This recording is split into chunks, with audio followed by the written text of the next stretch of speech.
عقل مند وہ نہیں کہ جو دو خیر میں بہتری میں ایک کا انتخاب کر لے، وہ عقل مند نہیں۔ کیوں؟ مولا فرماتے ہیں وہ تو نظر آ رہی ہے، اچھائیاں ہیں دونوں، ممکن ہے وہ چھوٹی اچھائی کا انتخاب کر لے، لیکن پھر بھی اچھائی ہے نا، برائی تو نہیں۔ توجہ فرما رہے ہیں، خیر ہے شر نہیں ہے۔ فرماتے ہیں حتیٰ عاقل وہ بھی نہیں جو خیر اور شر میں تمیز کر لے، یعنی خیر ادھر ہے شر ادھر ہے، تمیز کر لے، وہ بھی نہیں، چونکہ نظر آ رہی ہیں۔ توجہ فرمائیں گے، مولا فرماتے ہیں بل العاقل، عاقل کون ہے؟ من تمیز بین الشرین، دو شر ہیں، ان دو شر میں سے کمتر شر کی شناخت کرے، مجبور ہے دونوں میں، مجبور ہے، توجہ فرمائیں، مجبور ہے کہ یہی رہنا ہے، اور ان شر کے درمیان رہنے پہ مجبور ہے، باب استقرار ہے۔ اب دونوں برائیاں ہیں، ایک برائی بڑی ہے ایک چھوٹی ہے۔ فرماتے ہیں عقل کا امتحان یہاں ہے کہ دیکھے وہ چھوٹی برائی جو کون سی ہے جس میں نقصان کم ہے اور اس نے آگے جانا ہے۔ توجہ فرما رہے ہیں، چھوٹی برائی اور بڑی برائی میں شر لفظ ہے، اب برائی نہ کہیں، شر، امتحان دونوں ہیں، آگے سامنے کیا کرے؟ اب دونوں میں انتخاب کر لے۔ فرماتے ہیں یہ کام ہے رہبر کا۔ میری بات سمجھیے گا، مرجے میں اور رہبر میں یہی فرق ہے، مرجے رہنمائی کرتا ہے اور رہبر رہبری کرتا ہے۔ آسان کر دوں، مرجے راہ دکھاتا ہے اور رہبر منزل تک لے کے جاتا ہے۔ میری بات توجہ فرما رہے ہیں، توجہ فرما رہے ہیں۔ فتوے کے ذریعے رہنمائی ملتی ہے، جاؤ یہ کام کرو، اب اس کرنے کی کئی سٹیج ہیں۔ میری بات توجہ فرما رہے ہیں، یہ ہے امتحان، یہ ہے امتحان۔ اب اس نے دیکھا یہ فتویٰ دے رہا ہوں لیکن اس فتوے کے فائدے سے زیادہ نقصان ہے۔ کس کو؟ تشیع کو، تشیع کو نقصان ہے۔ اب تشیع کا نقصان اس عمل سے بڑا ہے، وہ عمل واجب بھی نہیں، حتیٰ ائمہ معصومین میں رائج بھی نہیں رہا۔ کاش میری باتیں پہنچ رہی ہوں، میں بعض باتوں کو ڈر رہا ہوں کہتے کہتے۔ وہ عمل شاید ائمہ میں کبھی رائج ہی نہ رہا ہو، ایک امام نے شہادت حسین کے بعد وہ عمل ایک دفعہ بھی نہ کیا ہو، رائج بھی نہ ہو۔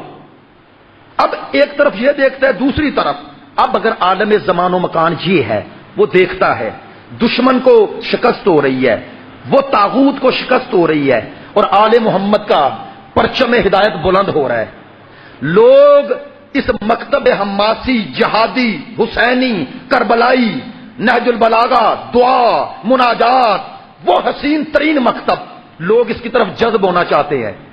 اب دشمن کہتا ہے کہ اگر یہ مضبوط ہو گئے، ایک جگہ مضبوط ہوئے ہیں تو ہمیں نکلنا پڑا۔ اگر پوری دنیا میں اس مکتب کی فکر پھیل گئی اور لوگوں نے یزید اور حسین کا فرق سمجھ لیا، نہیں یار توجہ نہیں فرما رہے، لوگوں نے عزت اور ذلت کا معنی سمجھ لیا، لوگوں نے حقیقی زندگی کا اور حقیقی موت کا معنی سمجھ لیا، جو حسین نے کربلا میں دیا کہ زندگی کیا ہے اور موت کیا ہے۔ اسحاق رابین اسرائیل کا وزیر اعظم تھا، جب وہاں سے نکل رہا تھا نا جنوبی لبنان سے، تو CNN کے نمائندے نے لائیو لیا، کہا بتائیں آپ کسی ملک سے فوجیں نہیں نکال رہے، یہاں سے کیوں جا رہے ہو؟ کہنے لگا میں حیران ہوں ان لوگوں پر۔ اس نے اپنے لفظوں میں کہا یہ اتنے بیوقوف ہیں۔ کہا کیا ہوا؟ کہا جس شے سے دوسروں کو ڈراتا ہوں یہ اس سے ڈرتے ہی نہیں ہے۔ کہا کس سے؟ کہا موت سے۔ کہتا میں کس سے ڈراؤں انہیں ٹینک تو گولیاں ڈراتی نہیں ہے، یہ تو بچہ قربان ہونے کو تیار ہے۔ اس کے بعد سید حسن نصر اللہ نے تقریر کی اس فتح کے جشن میں اور یہ جملے کہے، کہا میں اس احمق وزیر اعظم کو بتا دینا چاہتا ہوں غاصب ریاست کے، سنو تم جسے زندگی سمجھتے ہو ہمارے نزدیک اور ہے، تم جسے موت سمجھتے ہو ہمارے نزدیک الگ ہے۔ ہمیں کربلا میں ہمارا امام بتا گیا کہ اگر ذلت کے ساتھ جیو گے بھی تو مردہ ہو، اگر عزت کے ساتھ مر بھی جاؤ گے تو زندہ ہو۔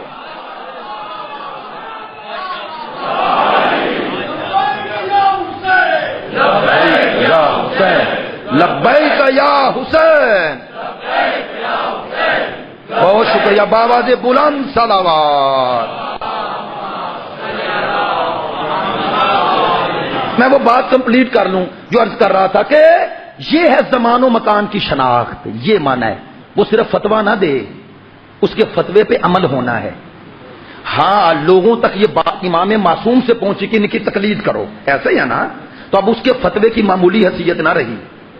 اب فتویٰ دینے سے پہلے اہم اور مہم دیکھے کہ ان دونوں میں کون سا عمل بچانا زیادہ ضروری ہے۔ نہیں یار توجہ نہیں فرما رہے، اگر ایک مستحب عمل بھی ہو لیکن اگر وہ واجب سے ٹکرائے تو جائیں پوچھ لیں، مرشد کہتے ہیں اس مستحب کو چھوڑ دو۔ آسان کروں، آپ کو نماز شب پڑھنے کا شوق، نماز شب پڑھیں جی، نماز شب پڑھیں، آپ پڑھی مصلی سے کہا ابھی تو آدھا گھنٹہ رہتا ہے اذان میں، جا تھوڑا لیٹ جاؤں، لیٹ گئے، فجر کی اذان اور سورج طلوع ہو گیا۔